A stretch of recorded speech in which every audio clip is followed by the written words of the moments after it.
Whether you're making a cake for a birthday or any other occasion, you'll probably need to know how to serve it. So here are all of my tips for the best way to serve a cake. Cakes should be at room temperature when you serve them. They're easier to cut into, and both cake and buttercream taste best when they're not cold.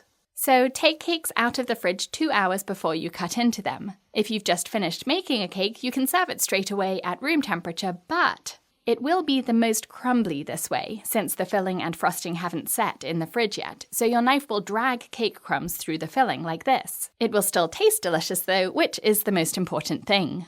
For the neatest slices, dip your knife into a glass of warm water and dry it off on a towel or paper towel in between each cut. I saw this tip on Instagram on Baked by Dan's account. Cutting sideways will prevent crumbs dragging through your filling. Look at the neat slice this makes. For tall cakes, instead of traditional wedge-style slices for large portions, use this cutting board technique.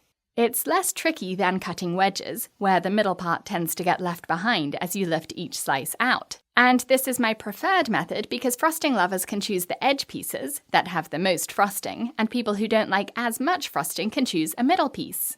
Notice how with this method, even the final slices are easy to cut compared to wedge slices where the final few tend to topple over. If you don't finish a cake and you want to save the cake after only a few slices have been cut, press cling film or saran wrap against the cut sides, pushing it flat against the cake and using pressure along the cut edge of the frosting to attach it. Now you can refrigerate the cake for a week and enjoy the leftovers.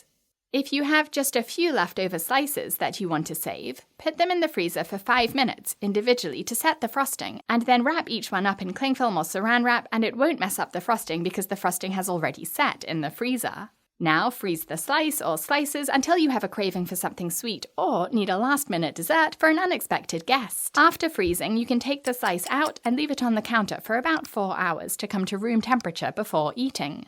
For tier cakes, or cakes with an internal support structure, which just means there are support straws or dowels holding up a cake board in the middle of the cake for stability, cut the top tier while it's still on top. You'll feel your knife hit the cake board at the bottom of this cake. When you've served this, lift up the board in between the cake and then cut the next part of the cake as normal. This is how to serve most sculpted or carved cakes, like this Bulbasaur Pokemon cake, which look intimidating but they're just as simple to serve as a regular round cake. If you forget to pack a knife, like on this camping trip, 2 forks will work to cut slices. They're not the neatest, but in situations like this, no one will care. I hope this has been useful. Visit my cake school on BritishGirlBakes.com to learn hundreds of cake decorating techniques and designs. Thanks for watching.